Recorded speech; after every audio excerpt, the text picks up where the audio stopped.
ఇకపోతే విమెన్‌లో మీరు రెగ్యులర్‌గా చూస్తున్న సమస్యలేంటి? మీ దగ్గరకొచ్చే కేసెస్ ఎలాంటి కేసెస్ వస్తున్నాయి? Women especially most common problem ఉమెన్‌లో ఏంటి అని అంటే 2 అని చెప్తామండి. ఒకటి లో డిజైర్ లేదా డిజైర్ డిజార్డర్స్ ఉంటాయి. ఐదర్ లో ఉండడం లేకపోతే చాలా హై ఉండడము. లేదు అని అంటే పెయిన్ అండి. పెయిన్ డ్యూరింగ్ సెక్షువల్ ఇంటర్కోర్స్ అనేది చాలా కామన్ అయింది. అది వెజైనస్మస్ లాగా కొంతమందిలో వస్తున్నారు. లేదు అని అంటే నార్మల్ పెయిన్ లైక్ ప్రతిసారి సెక్స్‌లో పార్టిసిపేట్ చేసే ప్రతిసారి పెయిన్ ఉండడం. సెక్స్ అనేది ఒక అపోహ ఏంటి అని అంటే పెయిన్‌ఫుల్‌గానే ఉంటుంది కదా అని. It is not suppose to be painful అండి. పెయిన్ ఉంది అని అంటే మీకు ప్రాబ్లమ్ ఉంది అనే అర్థము. పెయిన్ ఎందుకని వస్తుంది? ఇన్ఫెక్షన్ వల్ల వస్తుందా? లేకపోతే ల్యాక్ ఆఫ్ లూబ్రికేషన్ వల్ల వస్తుందా? లేకపోతే మీ డిజైర్ ఇంకా ఆ పీక్‌కి వెళ్ళనందువలన వస్తుందా? దేని వలన వస్తుంది? లేదా ఒక బ్యాడ్ సెక్షువల్ ఎక్స్‌పీరియన్స్ వల్ల ఇట్ ఈస్ లీడింగ్ టు ఒక వెజైనస్మస్ లాంటి ప్రాబ్లమ్‌కి లీడ్ చేస్తుందా? దీన్ని మనం ఐడెంటిఫై చేయాల్సిందే. ఆడవాళ్ళల్లో ఇట్ టేక్స్ టైం. వాళ్ళకి ఒక డిజైర్ ఒక కోరిక వచ్చినప్పటి నుంచి ఒక ఎక్సైట్మెంట్ స్టేజ్‌లోకి వెళ్ళాలి అని అంటే దానికి ఒక టైం అనేది పడుతుంది. మగవాళ్ళకి రిలేటివ్లీ తొందరగా అవుతుంది. ఇప్పుడు ప్రాబ్లం వల్ల ఏమవుతుంది? ఓకే, నేను అయిపోతుంది అని అనుకుంటూ ఉంటారు. సో దానివల్ల ఒక ఆడవాళ్ళకి వాళ్ళ డిజైర్ ఎక్సైట్మెంట్ స్టేజ్ దాకా వెళ్ళేంత వరకు టైం ఇవ్వలేదు. అంటే టైం ఇవ్వడం అని అంటే ఫోర్ ప్లే మీరు టైం స్పెండ్ చేయట్లేదు అని అంటే ఇన్ఎవిటబుల్లీ వాళ్ళకి ప్రాబ్లం వస్తుంది. 1-2 సార్లు వాళ్ళకి బ్యాడ్ సెక్షువల్ ఎక్స్పీరియన్స్ వచ్చింది అని అంటే 3వ సారి నుంచి వాళ్ళకి డిజైర్ ఎందుకని వస్తుంది? అరే ఎనీవే ఇట్ ఈస్ ఏముందిలే అన్న దీంతోనే వాళ్ళకి డిజైర్ అంతా తగ్గిపోతూ ఉంటుంది. డిజైర్ తగ్గుతున్నా లేకపోతే పెయిన్ ఉంటున్నా మీరు ఇది వరకు ఎంజాయ్ చేసినంత ఇప్పుడు చేయలేకపోతున్నా, దట్ ఈస్ అ ప్రాబ్లం. దాన్ని మనం అడ్రస్ చేయాల్సిందే. అది ఎందువలన వస్తుంది, దానికి what is the right treatment. So right treatment is not always with the help of medicines అండి. మెడిసిన్స్ కన్నా ఆడవాళ్ళలో we need to do a lot of therapy and ఒక రిలేషన్షిప్ని మనము స్ట్రాంగ్ చేసాము అని అంటే ఆ ప్రాబ్లం నుంచి మనం బయటికి తీసుకుని రావచ్చు. అంటే ఈ పార్ట్నర్కి ఇలాంటి సమస్య ఉంది అని అనుకున్నప్పుడు మేల్ ఎలా రియాక్ట్ అవ్వాల్సి ఉంటుంది? వాళ్ళు దాన్ని ఇంకొక నెగిటివ్గా తీసుకునే సిచ్యువేషన్స్ కూడా ఉంటున్నాయి అక్కడ. Unfortunately majority of the times నెగిటివే వెళ్తుందండి. బట్ వాళ్ళు ఏం చేయాలి అని అంటే ఫస్ట్ థింగ్ ఆగి అడగాలండి. That consent has to be there. Second thing there has to be a communication. ఎందుకని అలా అవుతుంది, what is a problem. Non జడ్జ్మెంటల్గా ఒక ఇద్దరు పార్ట్నర్స్ మధ్యలో about the sexual health, either వాళ్ళ డిజైర్స్ కావచ్చు, వాళ్ళ కోరికలు కావచ్చు, వాళ్ళ ఫ్యాంటసీస్ కావచ్చు, వాళ్ళ ప్రాబ్లమ్స్ కావచ్చు, వీటిలన్నిటి గురించి వాళ్ళు డిస్కస్ చేయాల్సిందే. అది వాళ్ళు చెయ్యట్లేదు అని అంటే ఇన్ఎవిటబుల్లీ వాళ్ళకి సమస్య అనేది పెరుగుతూనే ఉంటుంది. సో పార్ట్నర్ చేయాల్సింది ఇట్ ఈస్ యూజువలీ దట్ వాళ్ళని అర్థం చేసుకుని గివింగ్ దెమ్ ది ఫ్రీడమ్ అండి, giving them the time and giving them the is of communication. ఇది మనం చేసాము అని అంటే చాలా బెటర్గా ఉండే అవకాశం ఉంటుంది. మగవాళ్ళు చాలామంది ఏమనుకుంటారు అని అంటే ఫోర్ ప్లే అనేది ఎప్పుడు మొదలవుతుంది, బెడ్రూమ్ డోర్ క్లోజ్ చేసిన తర్వాత లాక్ వేసిన తర్వాత మొదలవుతుంది అని అనుకుంటారు. దట్ ఈస్ నాట్ ట్రూ అండి. ఫోర్ ప్లే అనేది ఎప్పుడైనా సరే స్టార్ట్ అయ్యేది పొద్దున మీరు లేచిన వెంటనే.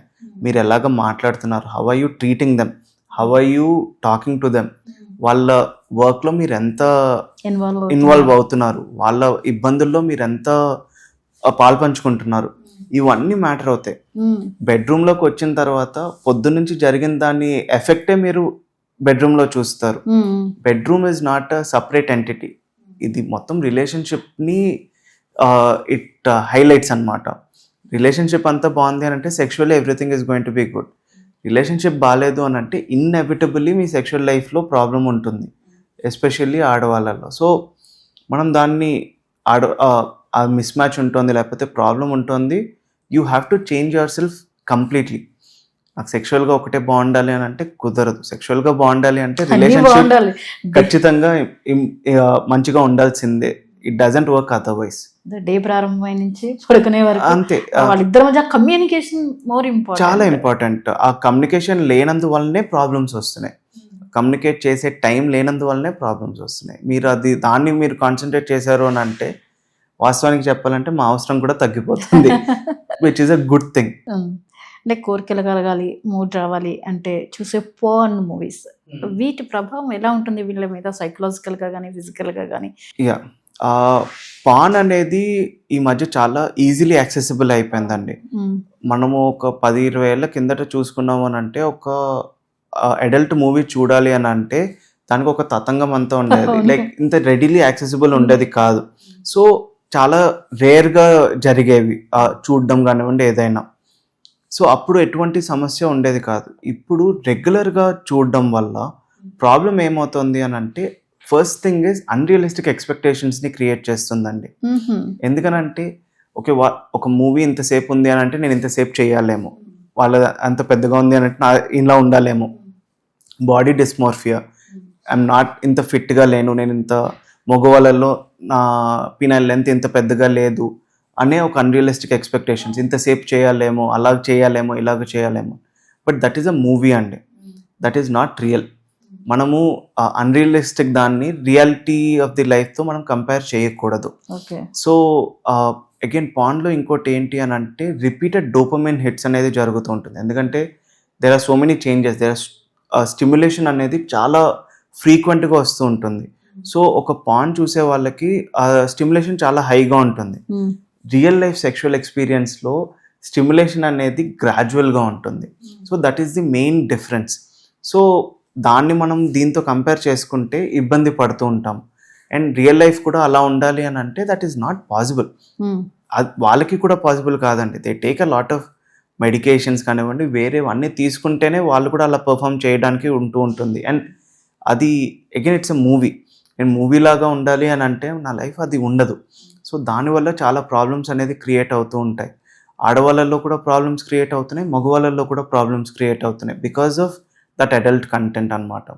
అండ్ నేను ఇలాగ చేయలేకపోతున్నానంటే నేను ఐఎమ్ నాట్ గుడ్ ఇనఫ్ ఏమో, నాలో ఏదైనా ప్రాబ్లం ఉందేమో అనే ఒక ఆలోచన.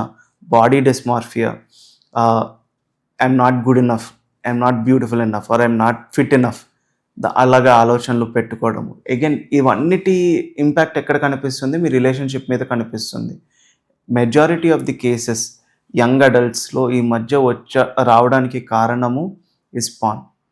Pan is the main culprit.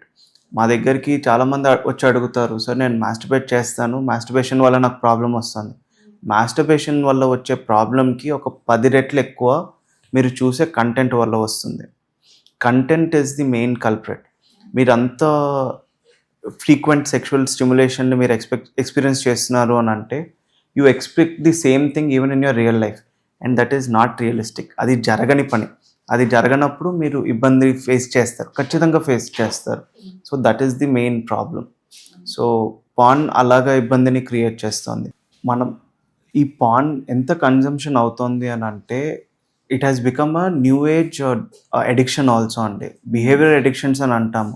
Pan addiction, masturbation addiction, sex addiction, ఇవన్నీ ఇది వరకు జనరేషన్ వాళ్ళు ఎలాగైతే సబ్స్టెన్సెస్ వైపు వెళ్ళే వాళ్ళు, ఈ మధ్య జనరేషన్ వాళ్ళు ఈ బిహేవియర్స్ మీదకి కూడా వెళ్తున్నారు.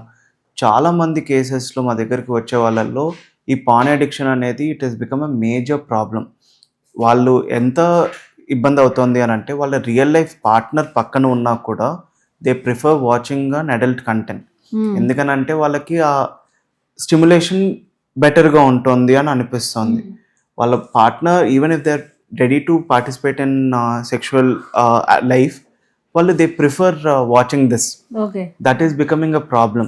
అండ్ చాలామంది పాన్ చూస్తున్నారు but they are not masturbating also. అది చూస్తే ఒక కామింగ్ ఎఫెక్ట్ ఉంటుంది సార్ నాకు అని చూస్తున్నామని అంటూ ఉంటారు. That is a problem. అది మీ వర్క్ లైఫ్లో, మీ పర్సనల్ లైఫ్లో అది వస్తుంది అని అంటే then it is an addiction, then it is a problem. Masturbation వల్ల వచ్చే సమస్యలు చాలా చాలా తక్కువ, బట్ దీనివల్ల వచ్చేది చాలా ఎక్కువ ఉంటున్నాయి. అండ్ ఈ మధ్య మన దగ్గరకు వచ్చే వాళ్ళల్లో మెజారిటీ వాళ్ళకి one of the root causes is this. నేను దీనివల్లనే అంతా వస్తుందని నేను చెప్పట్లేదు, బట్ దీనివల్ల majority of them are facing issues. There is no doubt about it. ఒకవేళ you are using porn excessively, రోజు చూడాల్సి వస్తుంది, లేదా మీకు ఆ మూడ్ లేనప్పుడు కూడా even if you are not in that sexual mood మీరు you are still using porn, then it is a problem. దాన్ని మనం డెఫినెట్గా అడ్రస్ చేయాలి and we have to cut it short. It is nothing more than any other addiction. ఒక cigarette smoking చేసేటప్పుడు ఎలాగైతే మీరు తప్పు అని చెప్తారో ఇది కూడా equally bad and you have to cut it down. Okay, ఇక హస్తప్రయోగం అనే దాని మీద ఉన్నటువంటి అపోహలు కానివ్వండి, అసలు ఆ పరిస్థితి ఎందుకు వస్తుంది? సో అన్ఫార్చునేట్లీ ఈ మాస్టర్బేషన్ దాని గురించి ఒక 30 ఏళ్ళగా ఈ డౌట్ అనేది ఉంటూనే ఉంటుందండి. That is very unfortunate. హస్తప్రయోగం ఒక్కదాని వల్లనే ప్రాబ్లం అనేది రాదండి. ఓకే, హస్తప్రయోగం చేయడం వల్ల మీ బాడీ స్పర్మ్ కంటెంట్ తగ్గిపోవడము, లేకపోతే రేపొద్దున మీకు ఫర్టిలిటీ ఇష్యూస్ రావడము, లేదా మీకు హెయిర్ లాస్ అవుతుంది అని కొంతమంది చెప్తారు, మీ ఒంట్లో ఉన్న ఓపిక వెళ్ళిపోతుంది అని కొంతమంది అంటూ ఉంటారు. మరీ ఎక్సెసివ్గా హస్తప్రయోగం చేయడం వల్ల నరాలన్నీ చితికిపోతాయని కొంతమంది అంటూ ఉంటారు. సైంటిఫికల్గా మనం మాట్లాడాలి అని అంటే మాస్టర్బేషన్ అంటే హస్తప్రయోగం వల్ల there are no long term side effects అండి. ఇవన్నీ అపోహలు మాత్రమే, మిత్స్ అని అంటాం మేము. సో దానివల్ల ఎటువంటి సమస్య ఉండదు. ఎక్సెసివ్గా మాస్టర్బేట్ చేయడము, కంపల్సివ్గా మాస్టర్బేట్ చేయడము దానివల్ల ప్రాబ్లం అవుతూ ఉంటుంది. ఎక్సెసివ్ మాస్టర్బేషన్ అంటే రోజుకి ఒక 2 సార్లు 3 సార్లు 4 సార్లు చేయడము, లేదా ఇయర్స్ ఆన్ టుగెదర్ మాస్టర్బేషన్ చేయడము, దానివల్ల సమస్యలు అనేవి వస్తూ ఉంటాయి. వారానికి ఎప్పుడో ఒకసారి చేయడము, లేకపోతే 10 రోజులకు ఒకసారి చేయడం వల్ల ఎటువంటి సమస్యలు ఉండవు. మీకు జుట్టు ఊడిపోతుంది అని అంటే దానికి కారణాలు ఇంకా అనేక ఉన్నాయి.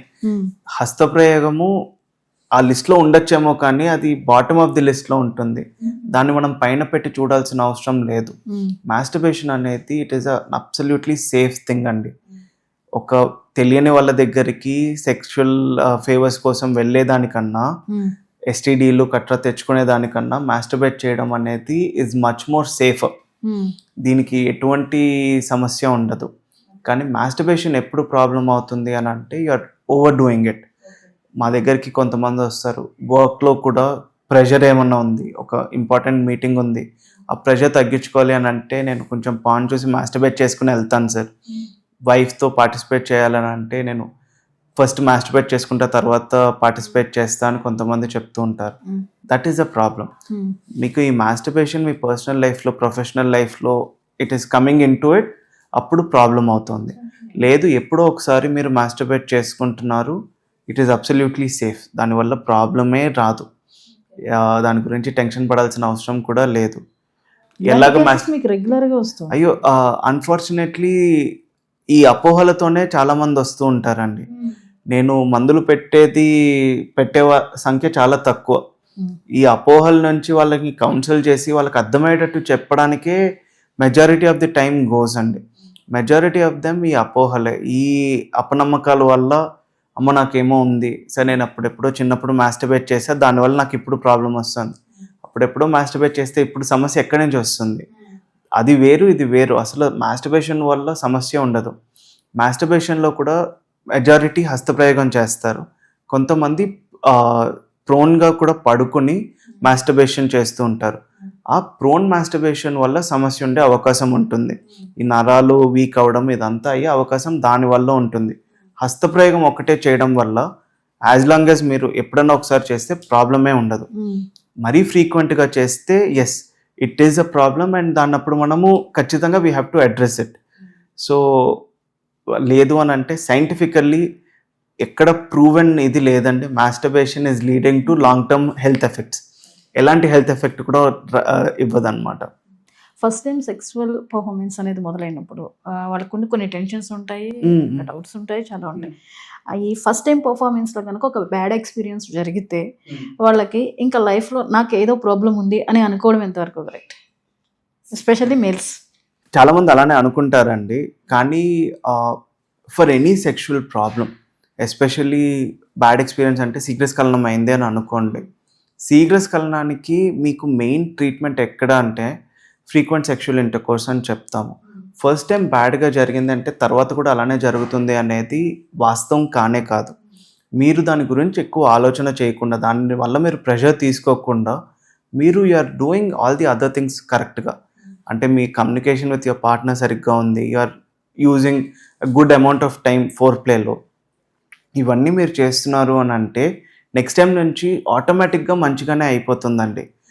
ప్రాబ్లం అయ్యి ఎక్కడ వస్తారు అని అంటే ఆ ఫస్ట్ ఎక్స్పీరియన్స్ నుంచి they take months together. Months తర్వాత దాన్ని ఒక పెద్ద ప్రాబ్లం లాగా చేసేసి ఒక్కసారి కాకుండా ఒక 10 సార్లు బ్యాడ్స్ ఎక్స్పీరియన్స్ అవ్వడం, ఆ తర్వాత వచ్చినప్పుడు it is going to take much longer. But ఒక్కసారి అవ్వడం వల్ల ఎటువంటి సమస్య ఉండదు వాళ్ళకి. ఓకే. అంటే చాలామంది దీన్నే బేస్ చేసుకుని వాళ్ళు సైకలాజికల్‌గా స్ట్రగుల్ అయిపోవడం, వాళ్ళ లైఫ్‌నే పాడు చేసుకునే సిట్యుయేషన్స్ వచ్చేస్తున్నాయి. ఆ, అంటే అక్కడ ఫ్యామిలీతో వాళ్ళు డిస్కస్ చేయడానికి చేసే ఇబ్బంది సందేహాలు పడుతున్నారు. కానివ్వండి, ఫ్రెండ్స్‌తో కానివ్వండి, అసలు డాక్టర్ దగ్గరికి వెళ్ళాలనే థాట్ కూడా రాకుండానే వాళ్ళ లైఫ్ జర్నీ అయిపోతుంది. అదే మేజర్ ప్రాబ్లం అండి. చూడండి, ఇంత స్ట్రెస్ ఉన్నప్పుడు లేకపోతే ఏదైనా ప్రాబ్లం ఉన్నప్పుడు ఇంత సెక్స్ సమస్య రావడం అనేది జరుగుతూ ఉంటుందండి. ఇది రావడంతో నా జీవితం అయిపోయింది అని మీరు ఎంత స్ట్రెస్ తీసుకుంటారో ఈ స్ట్రెస్ అంత పెరుగుతూ ఉంటుంది. ఈ స్ట్రెస్ పెరిగే కొద్దీ ఇన్నెవిటబుల్లీ ఈ సమస్య కూడా పెరుగుతూ ఉంటుంది. దాన్ని మనము చేయాల్సింది ఈ సమస్యని తగ్గించడానికి మందులు ఇవ్వడం కాదండి, ఈ స్ట్రెస్ని తగ్గియాలి. It is usually this stress, this is performance anxiety అనే స్ట్రెస్ ఏదైతే ఉందో దాని వల్లనే ఈ సమస్య అనేది వస్తుంది.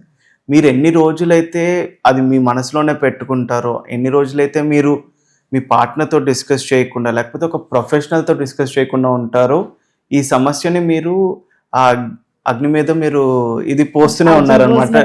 సో దానివల్లనే సమస్య పెరుగుతూ ఉంటుంది. మీరు ఎప్పుడైతే ప్రాబ్లం అవుతోంది, హ్యావ్ అ క్విక్ డిస్కషన్ మీ పార్ట్నర్తో, ఇలా సమస్య అవుతోంది, మీరు కూడా ఏమైనా నోటీస్ చేస్తున్నారా అని మీరు మీ పార్ట్నర్తో మాట్లాడి ఒక ప్రొఫెషనల్ దగ్గరికి వెళ్ళడము. ఇంటర్నెట్లో చూడడము అనేది కరెక్ట్ కాదండి. ఎందుకనంటే ఇంటర్నెట్లో ఎంత రైట్ ఇన్ఫర్మేషన్ ఉందో దానికి ఒక 10 రెట్లు మిస్ఇన్ఫర్మేషన్ ఉంది. ఆ మిస్ఇన్ఫర్మేషన్ ఉంది. ఇంకా చాలామంది రకరకాల ఇది సప్లిమెంట్స్ తీసుకోండి, లేకపోతే ఈ మందులు తీసుకోండి, ఈ మందులు తీసుకుంటే మీకు మంచిగా అయిపోతుంది అని రకరకాల వాళ్ళు న్యూట్రిసూటికల్స్ కానివ్వండి, సప్లిమెంట్స్ కానివ్వండి అమ్ముతూ ఉంటారు. కొన్ని పని చేసేవి ఉన్నా మెజారిటీ పని చేయనివి కూడా ఉన్నాయి. మా దగ్గరికి వచ్చేసరికి లక్షలు ఖర్చు పెట్టి ఎంతోమంది వస్తూ ఉంటారు. దానికి ట్రీట్మెంట్కి వాళ్ళకి అయ్యే ఖర్చు యాక్చువల్గా ఒక tablet is not more than 15 or 16 rupees. కానీ వాళ్ళు అప్పటికే లక్షలు వేస్ట్ చేసేసి వస్తారు. That is the problem. ఈ సమస్య చాలా చిన్న సమస్య. ఎస్, ఒక రకమైన మొండి సమస్య, నేను కాదని చెప్పను, కానీ చిన్న సమస్య. దాన్ని మనము చిన్నగా ఉన్నప్పుడే మనం దాన్ని పీకేసామనుకోండి, లేదా వి ట్రీటెడ్, రేపు పొద్దున మీకు దానివల్ల ఇబ్బంది ఉండదు. ప్రాబ్లం ఎక్కడవుతుంది అని అంటే డిలే చేయడం వల్ల, డిస్కస్ చేయనందువల్ల, లేదా ఈవెన్ వర్సెస్ రాంగ్ పీపుల్తో డిస్కస్ చేయడం వల్ల. మీ ఫ్రెండ్స్ కానివ్వండి, వాళ్ళకి కూడా ఎన్నో తెలియని ఉంటాయి. సో వాళ్ళ అపోహలు, వాళ్ళ ఇవి వేరే వాళ్ళ మీద రుద్దుతూ ఉంటారు. దానివల్ల సమస్య ఇంకా పెద్దగా అయ్యే అవకాశం ఉంటుంది. ఈ మధ్యకాలంలో మేల్ని ఇష్టపడడం, ఫీమేల్ని ఇష్టపడడం, ఈ వెర్షన్ చాలా పెరిగింది. ఇది ఎందువల్ల పెరిగిందంటారు? ఇది డిజార్డర్ అనుకోవాలా, లేకపోతే ఇది కామన్ పాయింటేనా? దిస్ ఈజ్ అబ్సల్యూట్లీ నార్మల్ అండి. ఒక మేల్ ఇంకో మేల్ని ఇష్టపడము గే అని అంటాము. ఒక ఫీమేల్ని ఇష్టపడము లెస్బియన్ అంటాము. ఇవన్నీ ఒక LGBTQ అనే ఒక సంఘానికి చెందినవండి. This is an absolutely normal phenomena. దీన్ని మనం ఒక డిజార్డర్ లాగా చూడాల్సింది కానే కాదు. ఓకే, ఒక అట్రాక్షన్ అనేది ఎవరి మీదన్నా ఉండొచ్చు, ఇద్దరి మీద కూడా ఉండొచ్చు. దాన్ని బైసెక్షువల్ అని అంటాము. సో యువర్ సెక్షువల్ ఓరియంటేషన్ అనేది ఎలాగన్నా ఉండొచ్చు, and it is very individualised. And కొంతమందిలో ఫేజెస్ లాగా ఉండొచ్చు, కొంతమందిలో like that is what they like. మీకు చిన్నప్పుడు ఒక బొమ్మ నచ్చింది అని అంటే ఆ బొమ్మ ఎందుకు నచ్చింది అని మిమ్మల్ని అడిగితే యూ కెనాట్ టెల్ ఎందుకు నచ్చింది అని చెప్పడానికి మీకు అవ్వకపోవచ్చు. But this is an absolutely normal thing అండి. దాన్ని మనం ఒక ఇబ్బందిలాగా ముద్ర వేస్తేనే కూడా డిఫరెంట్ గా మాట్లాడుకుంటూ ఉంటారు కదా, పర్టిక్యులర్ గా మాట్లాడుకోవడం అనేది కూడా జరుగుతుంటుంది.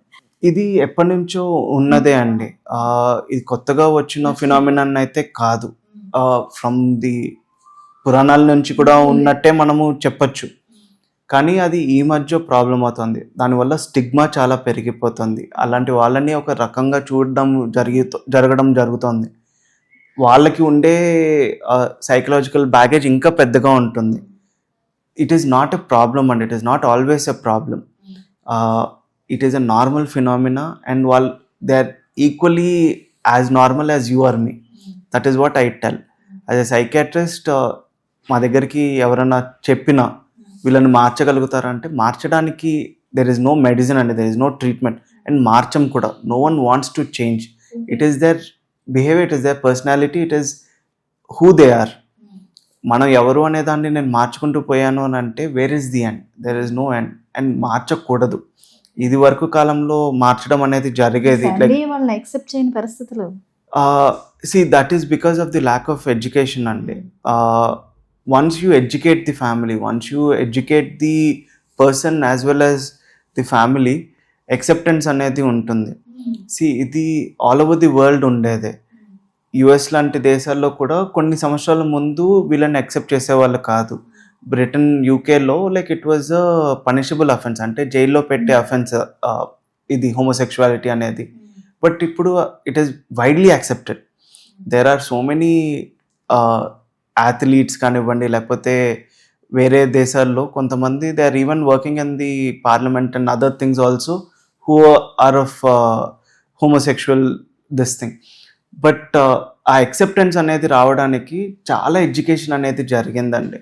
ఇండియా లాంటి దేశంలో ఆ ఎడ్యుకేషన్ అనేది ఈ మధ్య మొదలైంది కనుక ఎస్, ఇంకా ఇప్పటికీ యాక్సెప్టబిలిటీ అనేది అంత రాలేదు. కానీ with time that is also going to come. But దాన్ని మనం ఒక తప్పులాగా మనం ముద్రించి చూస్తూ ఉన్నాము అని అంటే ఆ యాక్సెప్టెన్స్ అనేది ఎప్పటికీ రాదు. సో ఇది డిజార్డర్ అయితే కాదు. డిజార్డర్ అయితే అబ్సల్యూట్లీ కాదండి. It is not a disorder. Sir ఇక ఫైనల్గా ఇప్పుడు యూత్ మేల్ ఆర్ ఫిమేల్ ఇలా చిన్న చిన్న లైంగిక ఇబ్బందులు వచ్చినప్పుడు సైలెంట్గా ఉండి బాధపడిపోతూ ఉండే వారికి, male or female and youth, adult ఎవరైనా సరే, వాళ్ళకి మీరు ఏం చెప్తారు? మీరు సెక్షువల్గా, లైంగికంగా మీకు ఏదైనా సమస్య ఉంది అని మీకు అనిపిస్తుంది అని అంటే the first thing you need to understand is మీలో ఏదో లోపం ఉంది అని కాదు. మీరు ఏదో తక్కువ మగవాళ్ళు అన్నట్టయితే కానే కాదు. మీలో ఏదో లాంగ్ టర్మ్ ఇబ్బంది ఉంటుంది అని కూడా కానే కాదు. ఇట్ ఈస్ 90% ఆఫ్ ది కేసెస్లో వెరీ ట్రీటబుల్ కండిషన్. దీని గురించి మీరు ఎన్ని రోజులైతే మనసులోనే పెట్టుకుని, మీరు ఎన్ని రోజులైతే ఇలానే ప్రొలాంగ్ చేస్తూ పోతారో ఆ చిన్న ప్రాబ్లం ఒక పెద్ద ప్రాబ్లం లాగా అయి కూర్చుంటుంది. మీకు అవుట్ ఆఫ్ ది ఆర్డినరీ ఎప్పుడన్నా అనిపించింది లైంగికంగా అని అంటే always going and getting yourself check చేసేది కూడా ఒక ప్రాపర్ ప్రొఫెషనల్ దగ్గరికి వెళ్ళి చెక్ చేయించుకోవడము. మీ హార్మోన్స్ అన్నీ ఎలా ఉన్నాయి, మీ మెంటల్ హెల్త్ ఎలా ఉంది, మీ ఫిజికల్ హెల్త్ ఎలా ఉంది, ఇవన్నిటిని కూడా మనం ఒక అండర్స్టాండింగ్లోకి తీసుకున్నాము అని అంటే ఈ సెక్షువల్ ప్రాబ్లం అనేది ప్రాబ్లమే కాదు. బట్ మీరు దీన్ని ఆగి సైలెంట్గా ఉండి లేదా మీరే ఆన్లైన్లో సెర్చ్ చేసుకుని అలా చేశారు అని అంటే మటుకు ఖచ్చితంగా this is going to become a much bigger problem. అలా కాకుండా go to a professional, get the right information.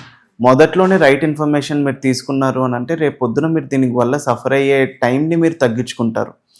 Already suffer ఎన్నో రోజులుగా అవుతున్నారు అని అంటే ఇగ్నోర్ చేయొద్దు.